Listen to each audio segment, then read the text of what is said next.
Hello, welcome to Corks and Cauldrons, where two friends uncork a bottle, cast a few spells, and dive deep into fantasy books and theories. I'm Gabby.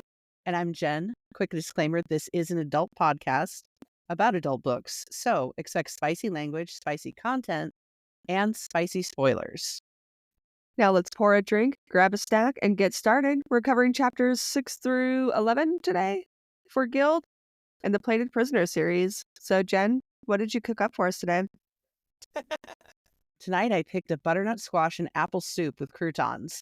It's a pretty basic but good meal, and it's a pretty golden color. With the color and the layers of flavor, I thought it kind of matched Oren's feelings about her current life. I have the recipe saved. We'll put it on Instagram and we'll put it on YouTube, everywhere, so that if you want to try it, you can. It's really delicious. It's really easy. It sounds like a nice, cozy winter Mm-hmm. meal, too. And don't forget, she lives in the Sixth Kingdom where it's Cold always cold all the all the time. time. Yeah. So what kind of drink are we drinking? Yeah, speaking of ice cold, we're drinking a mule today. Ooh, I like Um, mules. I'm calling it Orange Autumn Bliss, and it's very heavy on the spice stuff. Um, this has 2 ounces of apple cider. I mixed it with vodka, but I think it would be better with bourbon, some lime juice, and some ginger beer, and then I have a little garnish of a cinnamon stick. I'm just gonna plop her in there. If you wanted to make it a mocktail, it's pretty much the same thing, just instead of the ginger beer and the bourbon or vodka, you would replace with sparkling water and club soda. Yeah. Ginger beer's got alcohol in it? Yeah, it's got, 1% or 0.1% or something. They don't even card you for it, but yeah. Oh, Huh. I never knew that. Also, the ginger beer that you recommended, really good. It's Nice. great, yeah. Alright, I got my So, drink, we got our food, okay, let's hear some myths. we're not talking myths tonight. So here's the problem. In place of mythology tonight, we are going to go ahead and talk about Aurea itself So world and building. the kingdoms. Yep. So I'm going to go a little bit backwards because we're introduced to the world that way. Also, if you haven't read most of the series, right now would be a great time to just go make one of those autumn blisses that Gabby was just talking about. Mhm, mhm. Take your time and then come back for the chapter recap. We'll be here. We're not going anywhere. So hopefully you're gone if you're not ready. But if you are here still, we know the world is called Aurea and it's split into 7 kingdoms. Now, the 7th kingdom is currently empty in Gild, in the book Gild. But we know that it will be populated soon with a Fey army after Queen Melina, the queen of the 6th kingdom, inadvertently reopens the bridge Lumeria between Aurea and Anwin, which is the Fey kingdom, in exchange for power. But we'll talk more about that when we get to Glow. The 6th kingdom, we already know, is ruled by King Midas, who pretends to have the ability to turn things to gold when we really know that it's Oren, and Boo. Queen Melina, who has no power, but has the family name that kept the 6th kingdom running for centuries. The capital city is Hybel, which is where Midas's golden castle is. It's the furthest southernmost populated kingdom, according to the map that we have for it. That's at the front of every one of the books. We know that it's a winter wonderland. It's always cold and snowy and drizzly, like Antarctica. Oren herself says it's been years since she's seen the sun. The area of the 6th kingdom that borders on the 5th kingdom, which is the kingdom to its east, is called the Barrens. And even though it's in the 6th kingdom, it's really controlled by snow pirates. Most notably, the Red Raiders. These are the jerks that Queen Melina is going to tip off later on in this book about the royal saddles heading to the 5th kingdom, so that Oren and the other women can be kidnapped and sold to the highest bidders. So then we go to the 5th kingdom, which is currently ruled by King Folky, who has the power to duplicate items but not people. It's bordered on the south by the 6th kingdom and on the north by the 4th kingdom. The capital city is Ranhold, which is where King Folk's heir currently lives. He is not old enough yet to have a power, but when you get to the next book, he takes after his dad. He's just kind of a little shit.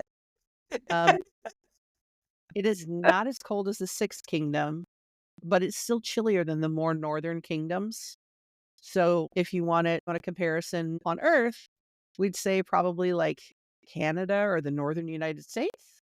Like South Dakota, North Dakota, Yeah, Montana, Minnesota. maybe just not with all the land. Minnesota, definitely, because, we'll talk about that. We'll talk about that later.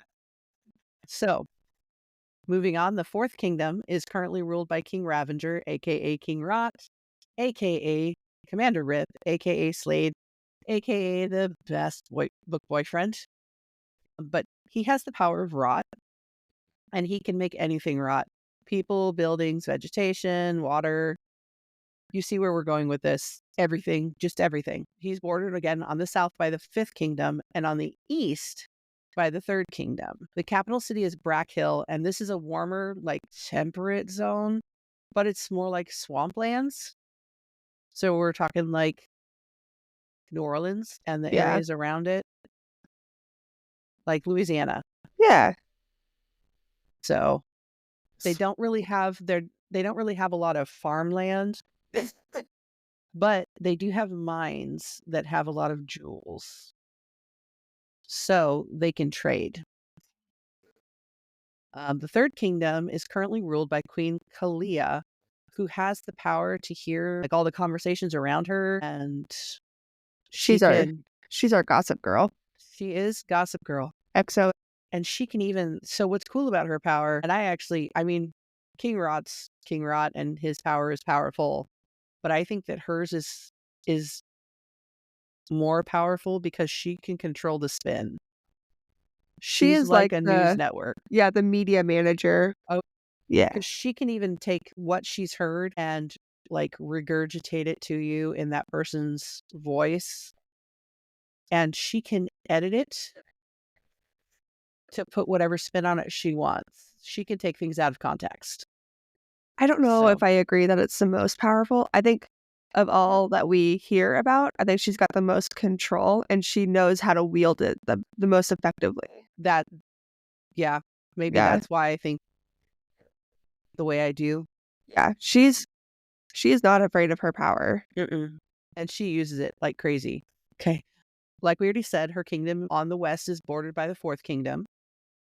The capital city is Gallenreef, and that's on the ocean or just right near it, or the sea. I don't know. Is it an ocean or a sea? Have they said that yet? Gallenreef is a beach city. Based on those descriptions, I'd most likely compare the fourth kingdom to like Hawaii or the Caribbean because it's a little more temperate. Maybe even Australia, hopefully with less spiders. Fourth kingdom, that's where I would live. Okay. Sorry, that's the third kingdom, not the fourth kingdom. Third kingdom, that's where I'd live. That's where you're gonna live. I think you had it right. I said it wrong. But fourth kingdom has King Rot, so like we'd True. make it work. I've done long distance before. I can make it work. Yeah. Now, the second kingdom is currently ruled by King Merowyn and Queen Isolde. She has the power. Okay, so she takes her fingers and goes like this. And then all of your innards are like on fire, or your lungs stop working. She's like the medieval torture device that squeezes you. She really is. In one tiny human. But I have no better way to explain it other than she takes her fingers and does this, and everything hurts. The capital city is Walmont. It's a quick boat ride from Gallenreef, so the third kingdom. It's just north of it. The second kingdom is north of the third kingdom, that is, by boat. And it's a desert. So think like the Middle East or the Sahara, maybe. So like the further north we get, the warmer we're getting. The warmer we're getting. It's the opposite of how it is where we live in the United States. Well, we live in the middle. I know we live in the middle, but the point is, where we live, the further north you go, the colder it gets. That's why I'll never move any further north. This is far enough. Thank you. Yep, I'm good. And the last one we've got is the first kingdom that's ruled by King Thold. He has the power to summon and control snakes. Ugh. The capital city for the first kingdom is Elemery. The first kingdom is an island by itself that's just west of the third kingdom. We haven't really heard a whole lot about it yet, so we're going to save that for a later book. I like it.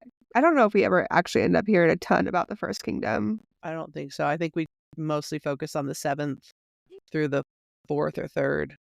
Well, Orin has some backstory in the 1st and 2nd. She's gone through the whole kingdoms, but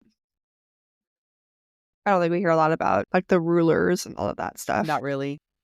She wouldn't know them at that point in her life. Now that I gave you some world building, let's talk about the chapters we read. You ready for the chapter recap? It's a doozy. There is both a lot that happened and simultaneously nothing that happened in these chapters. I don't know how else to describe it. Oh, sure. Like, okay, we're going to go ahead. We're going to start with chapter 6. We had previously just met Queen Melina, and she is not here to play nice. And she makes that very clear when she crashes Midas's war council, I'll call it. And Midas was not thrilled about that. We learned some juicy details about our queen. She was born without magic. Jen mentioned that a little bit earlier, which basically in this world is like being born without Wi-Fi. She has no power. She can't do anything. She's got nothing to her name. To keep her kingdom afloat, she had to marry into power. Another Midas come to save the world act that he got to do. Let's see. She's pale. She's frosty. She's our ice queen. I am queen. I love her. She drags Midas away for a private conversation and leaving Orin to do what she does best. Sneak off. Except, whoops, Orin sneaks off to the exact place that Midas and Melina are having their conversation. Okay. She was there first. Barely. She was... yeah. She also had a shortcut because she only had to go through a hallway and not like out the door and down the way. And fine. All she has is her cage hallway. True. Melina wastes no time calling Midas out for launching an attack on the Fourth Kingdom, breaking ancient treaties in the process. The tension, palpable. The drama, delicious. This would be like a Selling Hollywood, 90 Day Fiancé trash TV that I would watch all day. Okay. Just that. Yeah. All right. Chapter 7. Things escalate fast. Midas decides that the best way to win this argument is to remind Melina that he saved her powerless self, and her broke kingdom. Midas did rescue the kingdom. It was dirt poor. Yeah. I guess. Melina, though, she doesn't back down. She's got a backbone, and she throws some major truth bombs of her own. First, she points out that Midas is breaking centuries-old treaties. Not cool, dude. Not cool. What are you doing? And secondly, she casually mentions that they haven't slept together in years. Oh, and she's barren. She's not holding back. Although, now that I read that, Midas pointed out that she was barren, right? Midas said there was no point in sleeping with her because she was barren, yeah. Yeah, she did not like that. Which woman would? Yeah. Right. However, in this chapter, Melina says, I know the truth title, which is Midas's first name. And I'm sorry, what truth? What truth do you know? There are so many different truths that she could be talking about. What is it? We'll get into this in the deep dive because I have thoughts. I have feelings. Anyway, Orin sneaks back out. She's trying to go back to her room undetected. She doesn't want people to know that she just overheard this incredibly private conversation. So she's trying to get back to her room. She does eventually get there and she thinks she's in the clear. However, Melina's guard finds her and just beats the crap out of her. It turns out that Melina is way smarter and more ruthless than anyone gave her credit for. All right, chapter 8. Orin wakes up sore. I mean, obviously she just got beat up, so totally makes sense. But she's determined to keep up appearances. Even Digby, our boy Digby, notices that something is off, but she brushes him off because the last thing she wants is for Midas to find out. We're doing a throwback to how she's changed her entire personality for him. Speaking of Midas, he is back at it with his manipulative charm. He tells Orin to behave and to trust him tonight, which is rich considering what is happening tonight. She's got It's fine. The deal with Folk is coming to a fruition tonight, and it's whatever. Orin's inner turmoil is at an all-time high, and she's struggling to reconcile her loyalty to Midas with the fact that he is treating her like a pawn. In a fit of frustration, Orin throws the lantern and ends up cutting herself. And Digby, our boy Dig, being the silent protector that he is, tells her to leave everything. And he, don't clean up. He'll take care of it.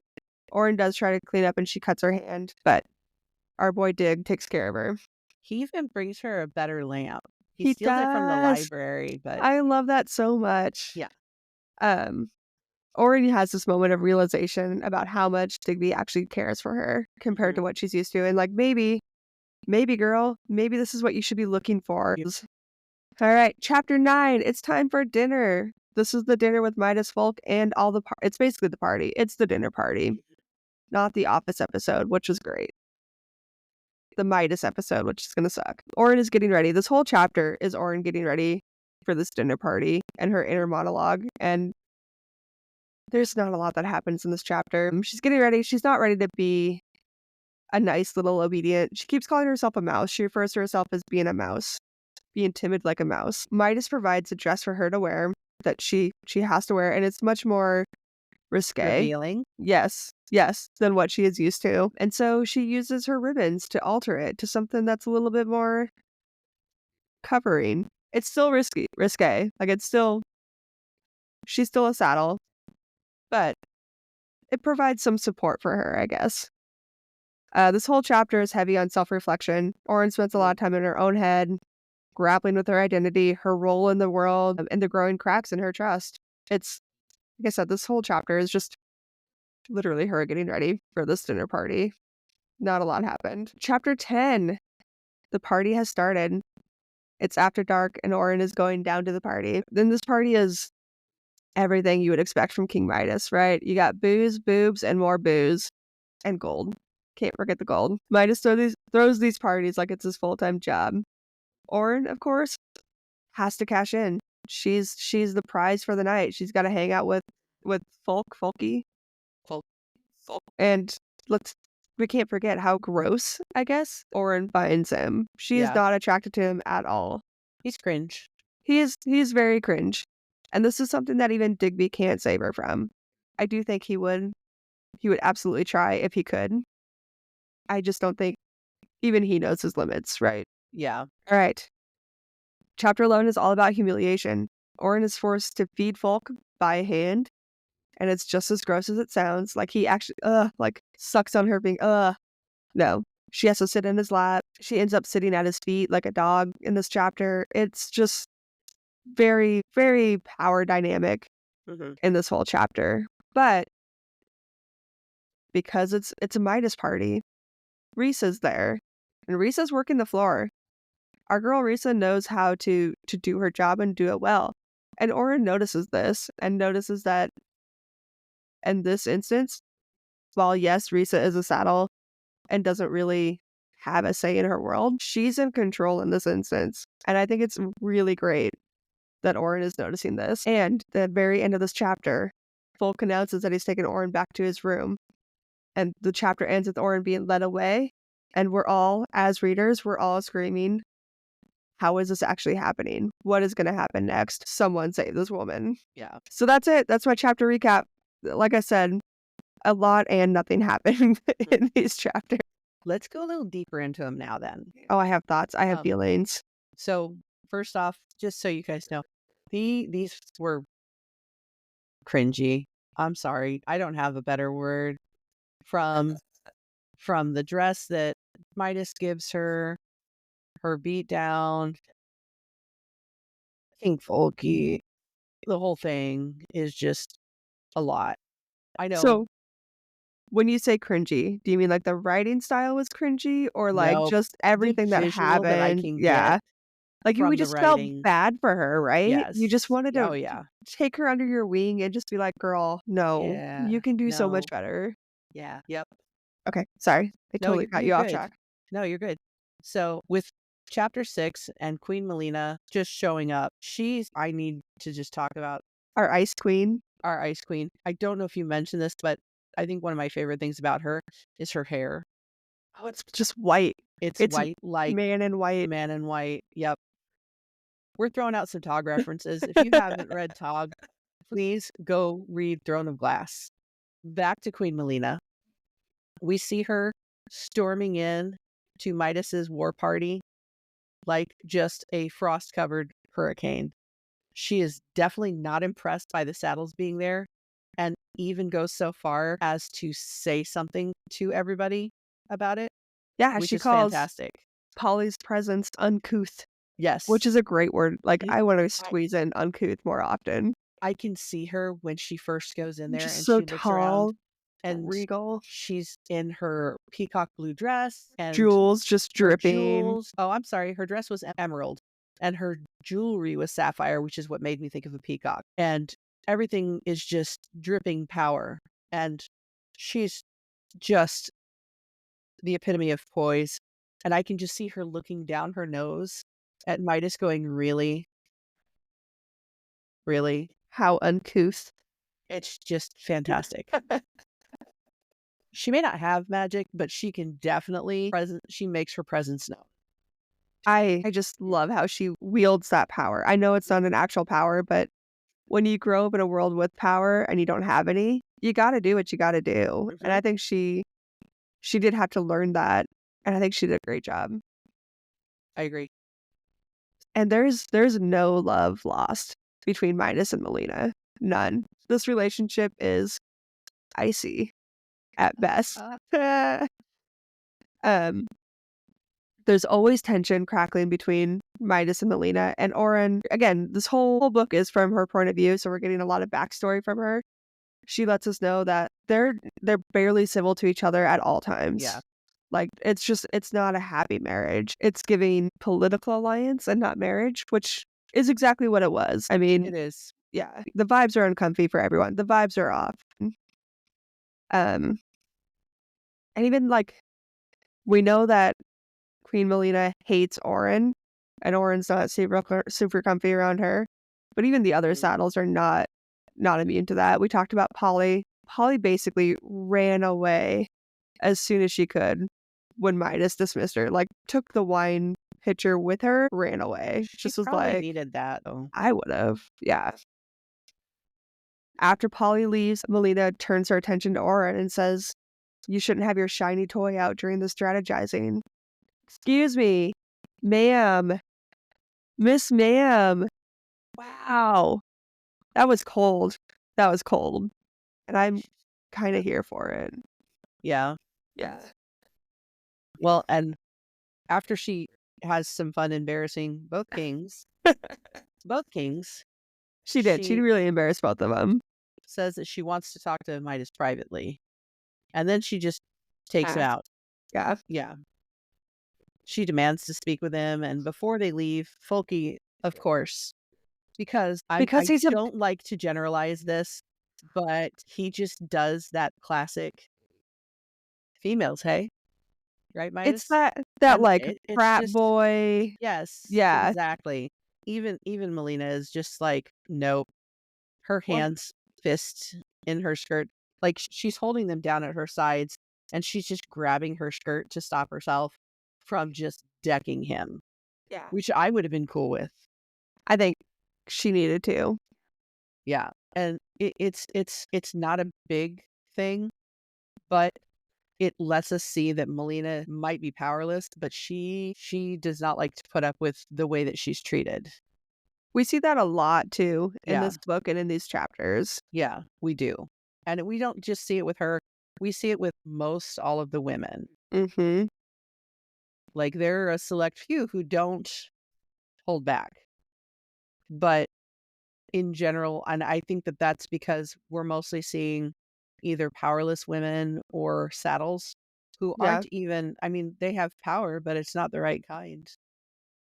If they have power at all. Yeah, I mean, they have similar power to Queen Melina, right? Like, they know how to work a room. They know how exactly. yeah. All right. So, Melina and Midas, our Eminem power couple, are done talking at this point. Mhm. They had their screaming match. I still want to know what the truth that Melina was talking about during their screaming match. What do you think? Okay, so I sent you a text message. I sent you a screenshot of a conversation because somebody asked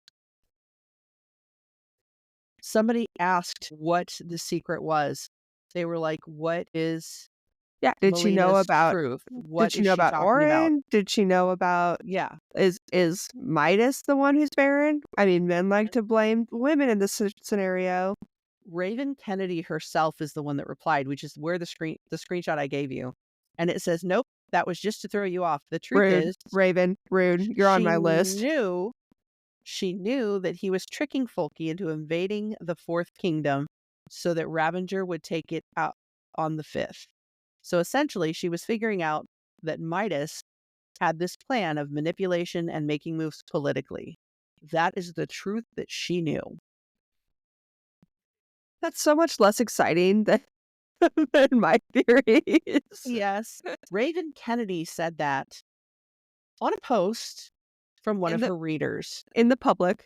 in the public on her Facebook page. Raven Kennedy replied to somebody, and I am still super excited, and I wish she would reply to my post. Not mad about it. It's I s- fine. I remember reading this for like the first time, before we did the rereads and Yeah. everything, and being like, "Oh snap!" So she knows that it's Orin. She Yeah. knows that it's not Midas. And that's kind of what I thought too. And then I read that and I was like, Uh, okay, moving on. sorry. It's I'm the one who got us distracted with my "what does she know?" And I Yeah. totally forgot that you sent me that screenshot. Okay, so Eminem had their fight. Melina says, "I know what you're doing." Apparently, she knows about Midas's political ambitions. Whatever. Melina gets sent to her room. Midas basically threatens her and says, "You better watch your back, or I'm gonna take care of you." Melina leaves.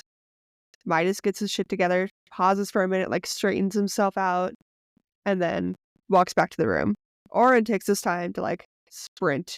She's just like taking off through her hallways, because remember, she only has hallways, trying to get back to her room to avoid anything else. This was so awkward for her to listen to. And for context, so she was originally in the library. Right, And the being a library is like centerpiece. here, it's the center. And she went that way, which is to the atrium, which is the furthest over she can go. And she thought that was a good spot. It's her favorite spot. She likes being there. It was not a good spot this time. It's poor choice.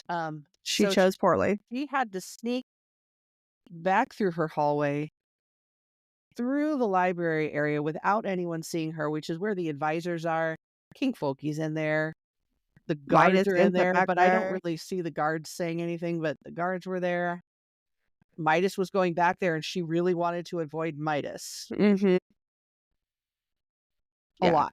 And she Well, had to sneak through there to get to her changing area slash bathing area, which leads to her bedroom. Like, I want to draw a map of the top we floor should.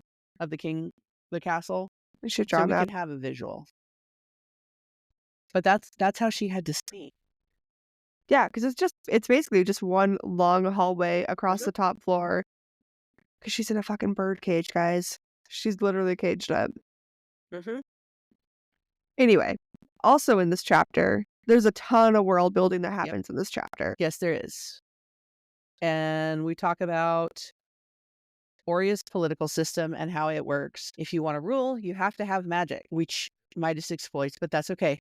Queen Melina was born without any, which they get this when they're hitting puberty. So it's like somewhere between 12 and 16 Yeah. that they get their powers. Mm-hmm. And if you don't have that power, if you don't have the Wi-Fi password, you are cut off. Yeah, it doesn't matter if your family has been rulers for generations. Mm-mm. No power, no kingdom. And she just about lost, well, she did lose her kingdom to Midas because he swooped in and saved the day by marrying her, taking her kingdom out of bankruptcy, and saving. Just It's hate that him. savior complex. Yeah. Yeah, but he came bearing magic and gold, and that's what the kingdom needed. Yep. Which sucks. And it looked like a super big win for Melina because she still gets to be the queen. But what she gets to do is sit in her room and embroider. Cross stitch.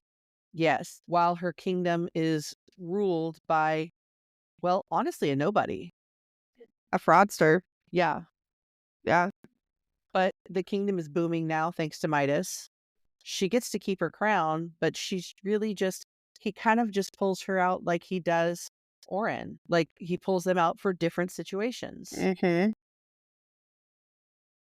So she has to just sit and wait until she can try and take over. I feel bad for her. I do. Yeah. And then we talk about Highbell itself, how it's split. The people love the queen and they feel bad for her. That poor woman, not only did she not get any power, but oh my God, she's barren too. Oh my God, how Oh. terrible. And all of the loyalists, the like the advisors and the people in power, they all are Team Midas because he basically paid them. He gives them the gold and they control the people. Yep. So that's why they love him. Right. And that tension adds just another layer to this because you know it's just simmering there, waiting. She's not happy. Queen Melina is not okay with any of this. No. So I wanted to talk a little bit. We talked a little bit about it in our chapter recap, but I kind of want to talk about it more here about how, okay, Melina doesn't have any power. We've harped on Yes. that. It's been acknowledged. We get it.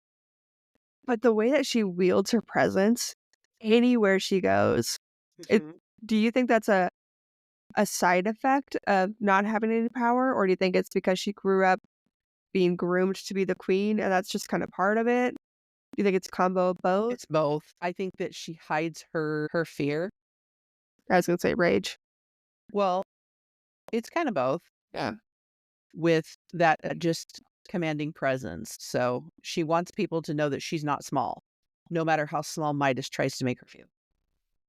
Well, and just because she doesn't have any power doesn't mean she can't do nothing, right? Like she can still do things. She can still be effective and in leadership just because she can't throw flame balls or whatever. Okay, that would be a cool power. That would be a cool power. If you could have any power, what would you have? I want to fly. Avoid TSA. Well, yeah, that too. What about you? What power? I don't know. I think I would want like mind reading maybe, or like I feel like that'd be fun. But then do I want mind reading with the power to like focus in on someone so I'm not just bombarded with everyone's thoughts all the time, Yeah. you know? And then with that mind reading, do I want the power of manipulation on top of that to plant seeds in their mind to be like, you should give me $1,000,000. My go-to that I do for like, the icebreaker questions would be the power to refill. My drink is empty, refill it. My bank account's empty, refill it. I like that too. Yeah, nice and simple. So Midas and his savior complex. Oh, fuck Midas. Fuck I'd Midas really and fuck rather his not. savior complex. I'm No so thanks. fucking over this guy. We're 6 chapters in at this point, and I'm fucking over this guy. He is very, very manipulative. And you see it recurring with Oren and then reinforced with Melina. Mm-hmm. Because you're like, maybe he's just not that bad and it's just Oren's point of view, whatever. But then you hear him talking to Melina the same way. It's and how he you're talks like- to all women. And then He you're talks to like, "You know every what?" woman that way. He's just a fucking douche. Yeah. Fuck this guy. Which leads directly into the gender dynamic in Aurea. Like, I don't know how. Okay, granted, you can't like pick the world that you're born into, I guess. Whatever. But I do not know how I would handle being a woman in Oreo. In Aurea. Like, I don't know. If that's all I've ever known, I'd probably would be more submissive and just like, okay, fine, whatever. Yeah. If it's the only way you know. Exactly. But I would really love to pretend that I would be more like Rissa, who just, you know what? You might not think I have power, but yes, I do. Well, and like, okay, if this is the hand that I'm dealt, I'm gonna make the most of it. So, yeah. Fuck Midas though, and his fucking savior complex. We hear so much about that, and I'm already over it. What? You love it. Chapter 7. So, Midas and Melina are in the atrium. The M&M showdown has started at this point, and it is It is going exactly how we would expect a Midas fight to go when it comes to arguing with a woman, I would say. Like, he's just kind of douchey about it. He reminds Melina that he saved her because he's a fucking savior for everyone. And that Midas doesn't answer to Melina, she answers to him. Yeah. And he's just so douchey about it. He reminds Melina how he saved her kingdom. She would have been a raggedy princess without him coming to ride in and save the day. I fucking hate him. I'm so over him. Melina to her credit, again, Queen, she's got a backbone. And she's like, Midas, my dude, you're canceling out treaties that have been around for centuries. This is my kingdom. My family has been rulers here for centuries. What are you doing? He is just so unbothered by this conversation, which is so annoying to me. But he says something to the effect of, I know what I'm doing, and you do well to remember what you're supposed to be doing, wife. I'm sorry, my dude. What? Who do you think you are? Well, you're okay. I get it. You're the king. You're Midas. Whatever. But like, It's fine. It's not fine. It's fine. It's not fine. No, Fine. it's not fine though. Don't punch me. I will. Thank God we're in different houses. This does kind of get us into the toxic mess that is Midas and Melina's marriage. Do you think Midas has ever had Triple M? 3M? the 3M cubed? Yeah. Do you think Midas has ever had a non-toxic relationship? No. Okay, fair enough. But so Midas with Melina, he's constantly throwing her failures and her inability to conceive in her face. And she's doing everything she can to try and retain some kind of control. She reminds Midas that she's not a saddle. She's his wife. And he is such a douche about that. He brings up their lack of intimacy and just reminds her again that she's barren. We get it, bro. And She's barren. Just feel how angry she is. And then this is where she talks about, I know the truth. And we already talked about where the truth is. Go see Raven Kennedy's Facebook page. And Midas does not take this kindly, this threat that she gives him. And he literally tells her to just go to her room like she's a 3-year-old. Yeah, like she's a fucking child. Like, are you kidding me? But this is how he handles things. He either threatens you or he manipulates you into thinking Takes that care of you. He is doing the most amazing things for you and you should feel nothing but gratefulness. So he is a master manipulator. He really is. Okay. What a fucking douche. After that whole tense showdown, Oren sprints back, right? She's running down a hallway, sprinting back to her room, trying to anyway, to get away undetected. Except our girl, she's not as sneaky as we thought she was, as she thought she was. So it's late in the day, the sun is setting, and it's dark, and apparently we're in like the Middle Earth kind of fantasy world where there's no electricity. So Oren reaches for a candlestick to light the room, but instead grabs an arm, a freaking arm, a human man arm. Could you imagine just like you reach for something gold because everything's fucking gold. You're expecting something cold and heavy and gold and thin. Probably. And instead you grab a meaty, hairy man arm. Okay.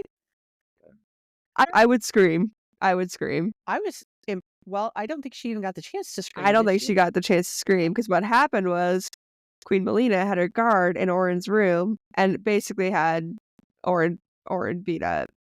Turns out Melina had noticed Oren eavesdropping and decided to send a clear message to Oren about what she had heard. So yeah, Oren has the shit beat out of her. Just she's being choked out. She's pressed against the bars. Just getting wrecked and getting lectured at the same time. Can you imagine being beat up and lectured at the same time? I'd rather have just one or the other. Yeah, pick one. But throughout all of this, it's dark out. I'm going to point that out. The sun has set. There is no sun in the sky. It is dark out. and someone's touching Oren. And it's been so long since she's been touched. She is so touch starved that all she can think throughout this whole time she's getting the shit beat out of her is, I can't help but be shocked that someone besides Midas is touching me. How devastating is that to think about? Like, as a reader, when you're reading this, you're just like, this poor girl.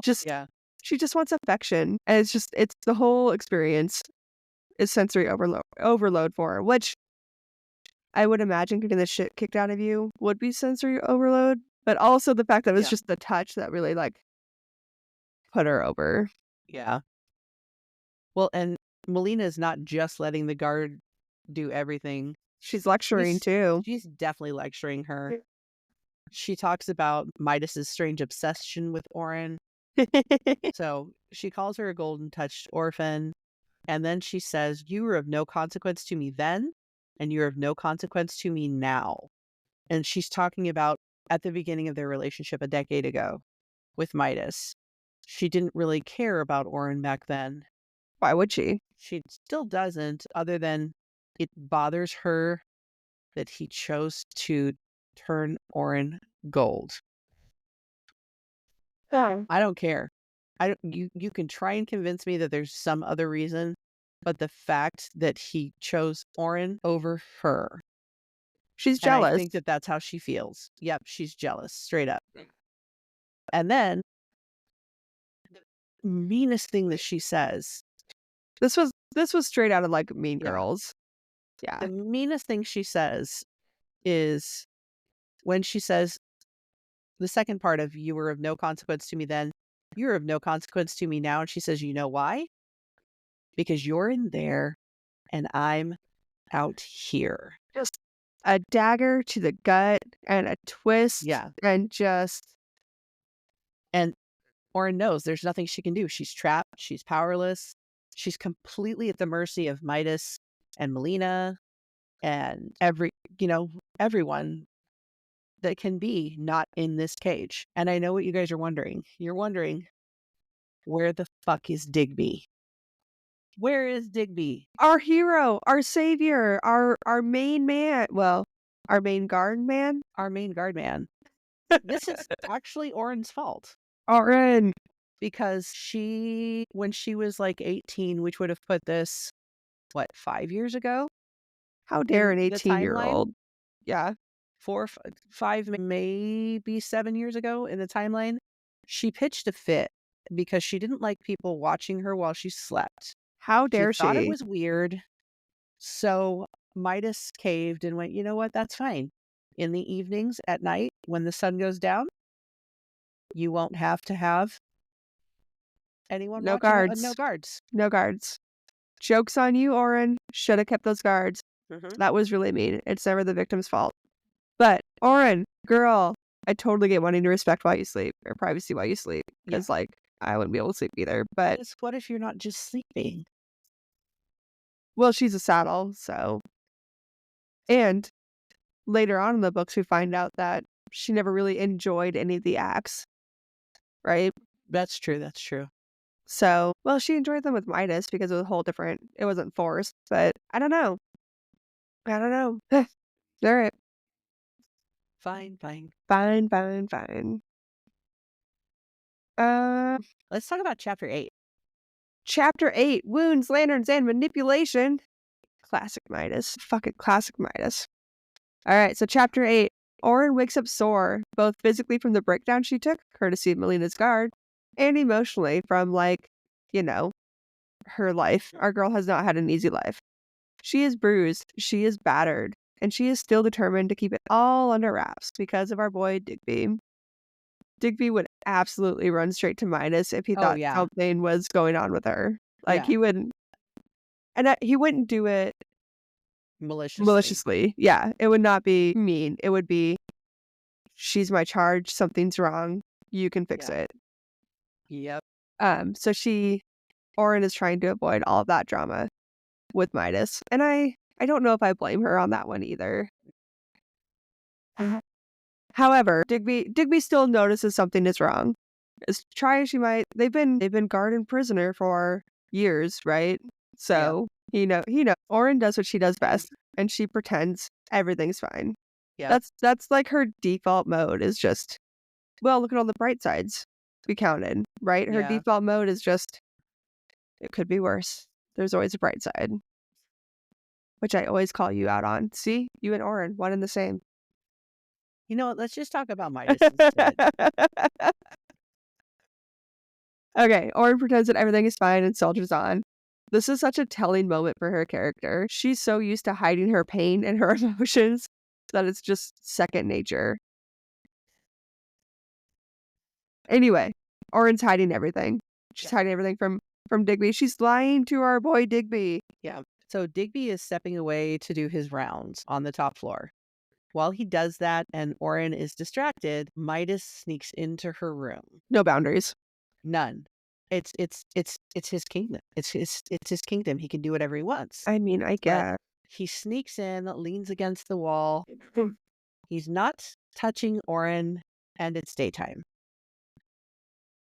But he wants to remind her that she needs to trust him and she needs to behave tonight and wear the dress that he picked out for her. Because tonight is her night with King That's true. Tony. Yeah, she's gotta pay his debt. Yeah. King Midas is in debt and she's gotta pay it off.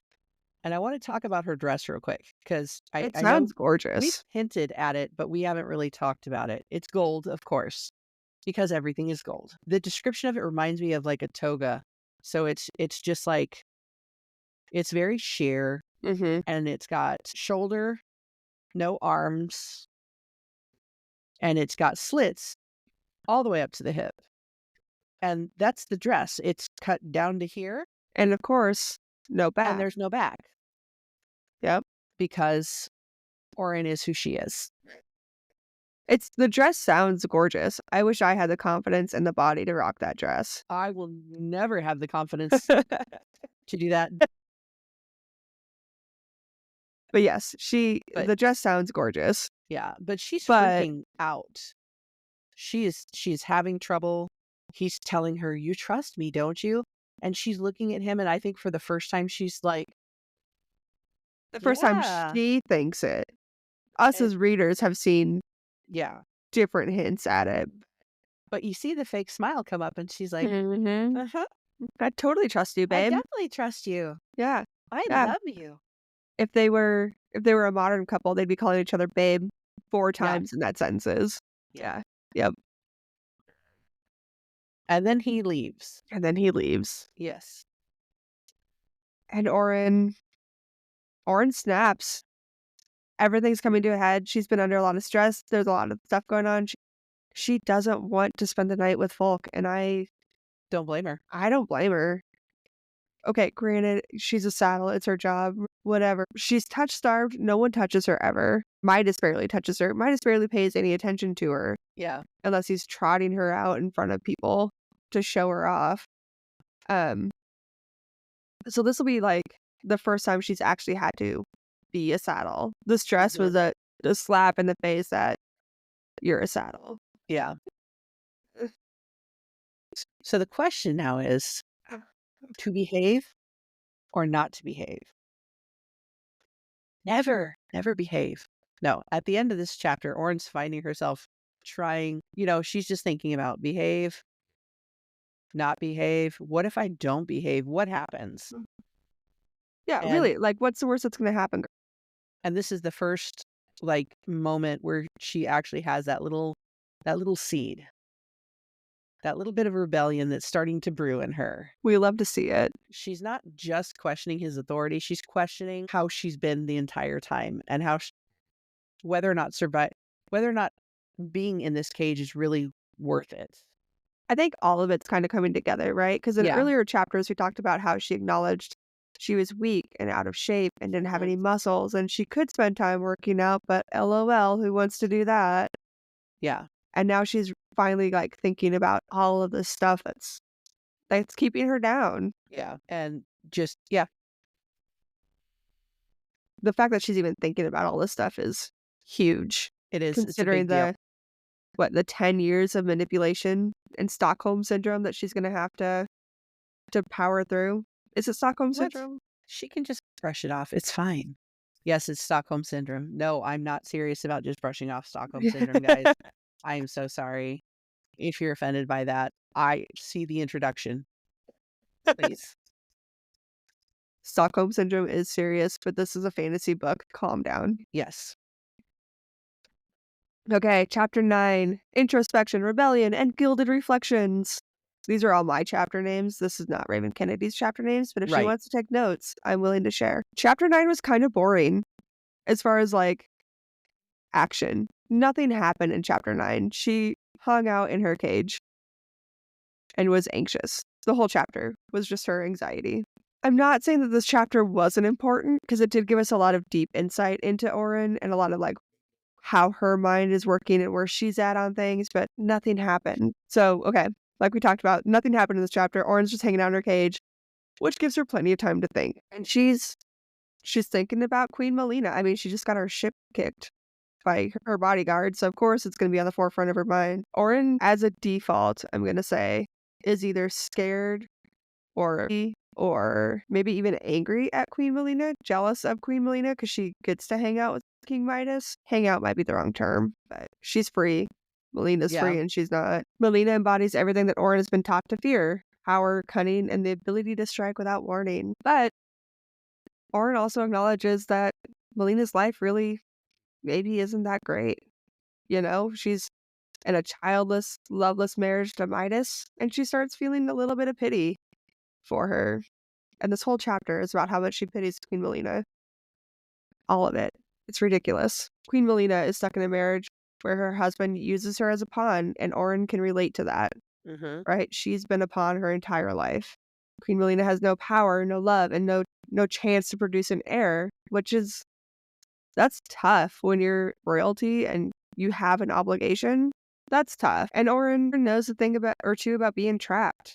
I mean, she's literally in a fucking cage, guys. So she understands the feeling of being trapped. She starts to see Melina as not necessarily a villain, but maybe another victim to Midas's games. It's a small shift, but I would say it's pretty significant. I think so. Yeah. Yeah. Yeah. So another point in this chapter, key point, is Oren's realization that nobody really sees her as a person. To Midas, she's a trophy. To the saddles, she's just competition. And to everyone else, she's just a shiny little novelty. And this really drives home how isolated her skin makes her feel. Her appearance, while, I mean, she's gorgeous, and they describe her as being beautiful, hourglass figure, long hair. Even though she's gorgeous, she doesn't really have any individuality, even though she's gold. People don't see her as a person, they just see her as her gold. They don't know her personality. Yeah. They don't know that she's funny and smart and witty. I know. I love her so much. And just having her on display like that just kind of reinforces that she's not really a person, she's a thing to be admired, Which owned, controlled. Midas leans into. Yeah, he does. And Midas encourages it because he's a piece of shit. We hate Midas. Yeah. And she kind of thinks about how her skin, which is meant to symbolize her value, really just dehumanizes her. I had to think about. So let's look closer at this symbolism of the golden skin. Yeah. It's both her greatest asset, right? It's the thing that sets her apart, but it's also a curse. Yeah. It's a double-sided coin. To the world, it makes her special and valuable and untouchable. But to Oren, to herself, it's a constant reminder of her captivity. She can't escape. She can't blend in anywhere. She's literally marked as Midas's possession at all times. In this chapter specifically, we see that Oren starts to grapple with the reality that her golden skin isn't just a physical feature. It's a prison in itself. It isolates her, it objectifies her, and it makes it impossible for anyone to see the person underneath. Do you think that's why she also hides her ribbons? I think so. I think it's a subconscious thing. Just another layer of her differentness. Mm-hmm. And at that point, she would be like a circus freak. She just wanted to be normal. She really did. That's all she wanted. She just wanted to be a normal girl with a normal relationship. Yeah. And nothing in her life has ever been normal. No. I do think that this chapter, so like you said, it's all about reflection, this chapter. Mhm. It's really, there's a lot of emotional depth and self-reflection, and Oren's growing empathy, especially for Melina, and her awareness that everybody around is just objectifying her, kind of are key turning points in the start of her journey from being Midas's precious saddle to starting to find who she is, her identity, that little bit of rebellion that she's going to have. But it's starting to lay the groundwork for what we're going to see with her and how she's going to grow and rebel and learn to speak her own mind. I'll give you that. Yeah. Um, her journey is not linear. She's No. gonna have ups and downs. She's gonna have crashes and Oh, yeah. yeah. There's a whole book about her burnout, her crash. Yeah. Yeah. Yeah. But we'll move on to chapter 10. Okay. The gilded show must go on. I like that one. Thank you. First off, I'm always hilarious. Okay, so this chapter this is the party chapter. What you would think would be full of stuff happening, right? Like it's a party. There's booze, there's boobs, and there's more booze because it's a Midas party. But it's nothing really happens in this chapter. This is another one that is, I'm going to call it fluff. Yeah, we're in the first book. We're early in the first book, so Yeah. there's a lot of world building that's happening here. This party is because the Sixth Kingdom army and the Fifth Kingdom army, right? Yes. Yeah, Fifth and Sixth managed to successfully, we think, attack the Fourth Kingdom's army. At least that's what we've been told. As far as we know, at this chapter, it's successful, and now Orin has to pay the piper. She's got to pay off Midas's debt, and this is the party that's happening with. Midas is, as always, putting on a show and flexing his wealth and power for his guests. The booze is flowing, the saddles are performing, and the vibe is, we'll say Dionysus would have appreciated this party. Yes. Yeah, you see how I tied it all back together? Yes. I got you. Oren's role, she's gonna play the saddle. She's gotta do her job today, which sounds like I'm not taking it seriously, but today she's gotta play her part. Mm-hmm. And she's gotta keep folk entertained, and it's so gross. Yay. Volk being Volk is the absolute worst. He's Mhm. smug, he's sleazy, he's not charming, he's completely opposite of everything that Oren likes and appreciates about Midas. Like, just complete opposites. Yeah. You look like you disagree. I was Nope, I gonna agree. okay. And this is another one that Digby can't save her from. I think Digby absolutely would if he could, but if he snuck her out of the castle or if he tried to save her, it would just end up worse for both of them. So this chapter is just dripping with attention as Oren braces herself for the night with Folk. So there's a lot of inner conflict in this chapter as well. So we've had 2 chapters now of inner conflict, and Oren needs a therapist, is what I've decided. I mean, Who doesn't? BetterHelp. Yeah, BetterHelp, please sponsor us. Everything we learn in this chapter is all through Oren's head. Like, there's not a lot of even dialogue that happens here. She watches the party unfold. We walk into the party, and it's debauchery at its finest. Mhm. It sounds like a great party, honestly. But as she walks in, she's the gilded pet. People stop and look and stare, and she's just reminded once again that she's different. Oh, yeah. And it's so, I'm not going to say unnerving, but it drills home what she's been feeling, right? For the first time, we see Oren really start to push back on her own conditioning. She's questioning everything now, and we love to see it. Oh, yeah. The foundations of her loyalty, she's questioning. She's thinking twice about how things. She's not just blindly going like, all right, well, I gotta do this now. She knows that this party isn't about celebrating alliances or victories. It's about power and control. And there's nothing like outwardly rebellious that she does in this chapter. We talked about how she changed the dress a little bit, right? right? How she wraps her ribbons around ribbons the around top it. as Yeah. like a corset on the top So it's not to kind of white as cover her a little revealing. bit. Yeah. Yeah, and that's really, like, the biggest hint of defiance we see. Yeah, it's her armor.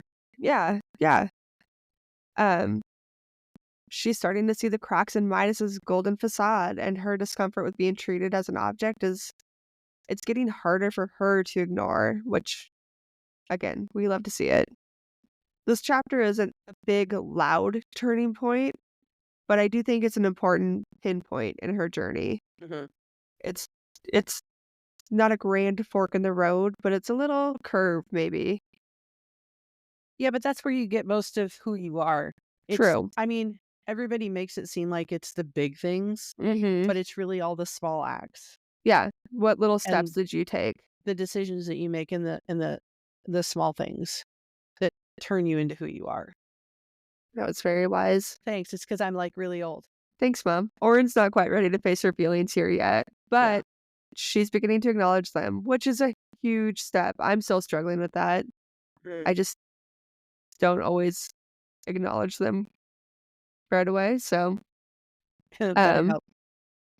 please sponsor. So this chapter is all laying the groundwork. Again, these chapters are a lot of world building, foreshadowing, just groundwork laying Mhm. in these chapters. So this chapter wasn't super action packed, but it's definitely emotionally charged. We've got her inner conflict, the toxic dynamics in play, and the tension building around Folk's deal. Um, it's a crucial piece of the puzzle, but it's a quiet one. It's the Mhm. calm before the storm. So it wasn't a boring chapter to read, but it wasn't action packed either. Right. Chapter 11, however, So lap gross. feeds and low points. That is what you call it. So if chapter 10 was the calm, chapter 11 is the start of the storm. It's rolling in slowly, painfully. And as far as Oren can tell, there is no way out. This is all about humiliation, power dynamics, and just the reality of Oren's gilded cage. So it starts with Oren being forced to hand feed Folky. Ugh. Yep. Ugh. Is she sitting next to him or on his lap? So she starts by sitting next to him, Starts ends next up to on him, his lap, ends up on his lap, but she has to feed him bite by bite. and like Like he like in sucks on her and he fingers. sucks on her fingers and it's It's so just gross. not okay. It's 100% meant to be demeaning, not only to her, but to Midas. Yeah. He wants Midas to see that he is just gonna treat Midas's favored saddle like the trash he thinks she is. She might be golden and beautiful, but he wants her to know that she is just, to him, just the lowest of the low. So she's feeding him. She's now sitting on his lap. The whole thing is just gross. He's not even enjoying really the food. He's just enjoying humiliating her and just flaunting that her gilded status does not protect her from being treated like a saddle. And He's the worst. but this is also where we get to see Risa. Mm. She doesn't realize she's doing it, but she's teaching Oren how powerful a saddle can be. Because while she's sitting there feeding Folky, And feeling Risa, sorry for herself. yes, and definitely feeling sorry for herself, Risa is dancing, not just for Folky, but for everyone in the audience, and she is captivating. She is apparently an extremely good dancer, and she's Oh, blonde, and she's curvy, and she's just beautiful, and she's probably wearing the same dress uh, that Oren is wearing, it's but in a different similar. color. Yep, it was black instead of gold. And, you know, Oren doesn't pity Risa, but she's just like floored at how amazing Risa is at commanding the attention of the room. And this is one of the turning points for not a turning point. This is just a moment when Oren realizes and sees Risa for more than just that bitch that hates me. Just a saddle, just a That saddle. competition. Yeah. She realizes that she has so much power. She owns the dance, the space. Everyone is watching her because of the confidence and the knowledge that she is just that amazing. It's such a contrast to Oren's situation where she just feels super powerless and just trapped and doesn't know Yeah. how to do what Reese is doing. And I think part of that is because Reese has been trained to be a saddle, Mm. and Oren was gold. And that's the only thing that made her a saddle, is she had to be the saddle so that she could be close to Midas so that Midas could use her power. So she was never taught, like Risa and Polly and Misty and the dude with the abs, how to be a saddle and to work a room, to make it seem like she was enjoying feeding the nastiest man Or ever. sitting at his feet, or Yeah. yeah. And at this point, Folky's not here just for the show. It's time, y'all. He wants to cash in. It's his night. He gets her all night long, like Lionel Richie says. Well, but he's got to return her before dawn. All night long. And Folk's ready to start because it's time. So he announces that he's taking Oren back to his room, and she's just so powerless to stop it. Midas doesn't try to help her at all. Instead, he hits Falk with a casual "enjoy, buddy." Okay, he Hey, doesn't say buddy, but I he just just tells him to enjoy. And uh, Oren is just devastated at that point. This is just the worst. She spent the last 10 years convincing herself that Midas loves her. Even Melina told her that he doesn't love her because he can only love himself. And this is when she just starts to realize he really just doesn't care about her. yeah. That's so devastating to learn. Yeah. And especially in that way. Yeah. But yeah. And she's just in this room as she's walking behind Folky with his guards around her in this room full of people who are eating and drinking, who are now stopped and just watching her. Well, and they're not catcalling, but they're like, fuck the gold out of her. Yeah. Like they're encouraging. It reminded me kind of the Red Wedding or a wedding in Game of Thrones where they're taking the bride and groom to their beds for the first time. And they're I just never like, watched that, so that's okay. Because you can understand the sentiment here. yes, yeah. You know, they're taking them there to be with each other the first time. And everybody's just catcalling and throwing out suggestions and just being crass as hell. Yeah. Poor Oren. Yeah. I feel so bad for her. All of these chapters really have been brutal and emotionally charged, and like it's not a ton of action happened here. We're going to see a lot more action later on in the books. This is more setting the scene. Oren's finally starting to confront the reality of her situation. Yeah. And it's not just a turning point for her perception in Midas, it's a turning point for us as readers too. We're starting to see her actually take ownership of herself. Yes. Which is going to be great later. Eventually. Yeah. And like, because we as readers this whole time, we can see how little Midas actually values her and how deep and touch-starved and isolated she is. She's kept on a golden pedestal away from everyone else. Yeah. These were hard chapters to get through. They weren't boring. They were just not action-packed, and it was a lot of world building in these. And the emotional component to it, too, was really tough to get through. So let's talk about a little maybe foreshadowy stuff. Little nuggets, Just little some truth little nuggets. that we're starting to see. So before we start this, again, if you have not read all of the other books, now would be a good time for us to tell you thank you so much for listening. Please follow us, like us. We are on Instagram, YouTube, Facebook, TikTok, Threads, I think that's Patreon. it. Yep. Come follow us. We're funny. We are. And just have a great evening or We'll be here when morning. you come back. Yep. We will be here. But if you have not read the rest of the books, now would be your time to dip. Yeah, we're gonna be talking a lot about foreshadowing, what's happening in the next books Yeah. that we remember. Yeah. So kisses. Okay, bye. Okay, we're Okay, gone. so Orin and the sun and her power. It's obviously tied to the sun. Like we're starting to see that now Yeah. in these chapters, especially. There was a lot of mentions of um There's a subtle chill went hints through. too. Yeah, a chill went through the I want to say the sky. A chill went through the night because it was night or whatever. She feels it when it changes from night to day Mhm. and from day to night. Yep. Like you hear it. She says, "I'm not a morning person, but I wake up at the dawn." She talks about how she wakes up because that's when her power starts in the morning. And we're going to learn soon that she really doesn't control it. She has no control. But yeah, definitely the sun is her power is controlled by it. Yeah. So she's like a vampire, really. Well, Oh, an opposite okay. of a vampire, right? Because she has no power at night I mean, luckily for Midas.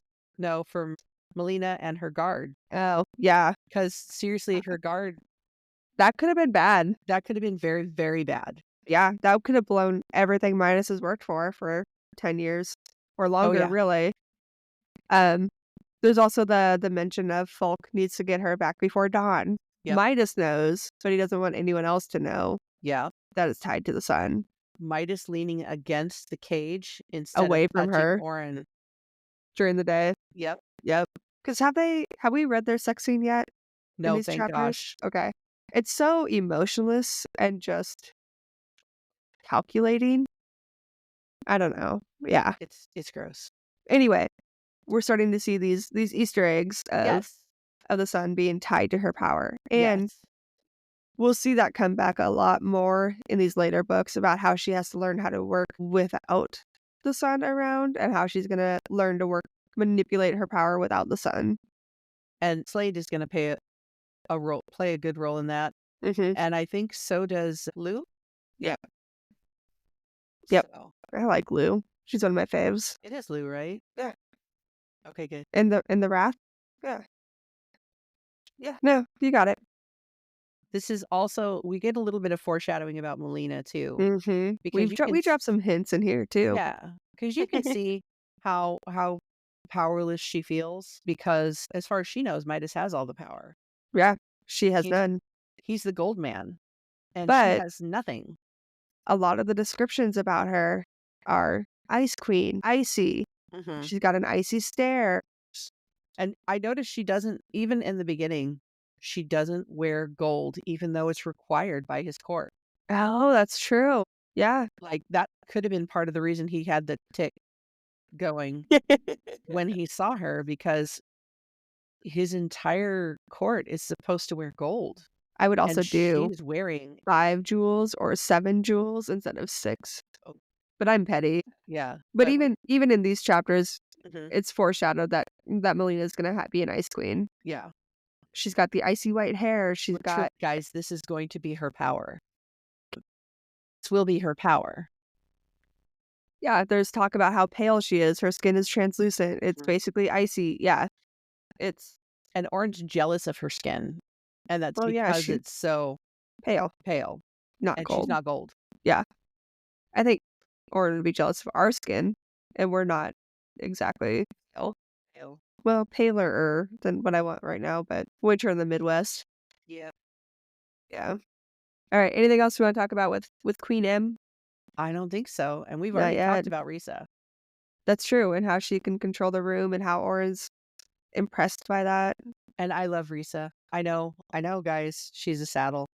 She's She's just a more than a saddle, but saddle. she's more than a saddle. She's She's amazing. smart. She's resourceful. Yeah. She's she's a survivor. She's another Yes. survivor in a shitty world. Yeah. So I like Risa a lot. She kind of reminds me of like the girl next door. Is kind of the vibes I get from her. Yep. No, you disagree? I She's very snotty, but she's confident. She's confident, and she had to work her way to become the king's saddle, Yes. whereas Orin did not. Didn't. So Yeah. yeah, I don't know. We'll have to find someone else that she reminds me of. Fine. You start looking. She kind of reminds me of Lou. Lou was also a survivor. She did what she had to. They just took different paths. Yeah. Well, that's because one of them got stuck with becoming Midas. saddle, and the Yeah. other one found Rot. rot. Yeah. Actually, Rip. Yeah, that's true. It was Rip. So, Yeah. yeah, I think it was good for Orin to see Risa controlling a room and I agree. holding that power. Oh, yeah. But I'm over these chapters. I'm ready for the action. And the action starts the very next Soon. chapter. It does. It's exciting. We're going to have a good time talking about that one. Yeah. But anyway, thank you so much for listening to Corks and Cauldron. Be sure to follow us at Corks and Cauldron on your favorite socials. We're on Facebook, the Gram, TikTok, YouTube, and Threads. And if you enjoyed this episode, please rate and review us. Share it with your book friends. Tell everyone. It's the best way to spread the word and help our podcast grow. Because Corks and Cauldron is a self-funded labor of love, and your support helps us keep the magic alive. And our glass is full. So join our Patreon community today at patreon.com/. Corks and Cauldron. Corks and Cauldron. But if you want to, you can join one of our tiers and maybe even donate money separately to get us a bottle of wine. We'd love it. Our next episode drops next Thursday, where we'll cover chapters 12 through 17. Until then, eat, Drink, and get lost in a good book. Cheers. Cheers.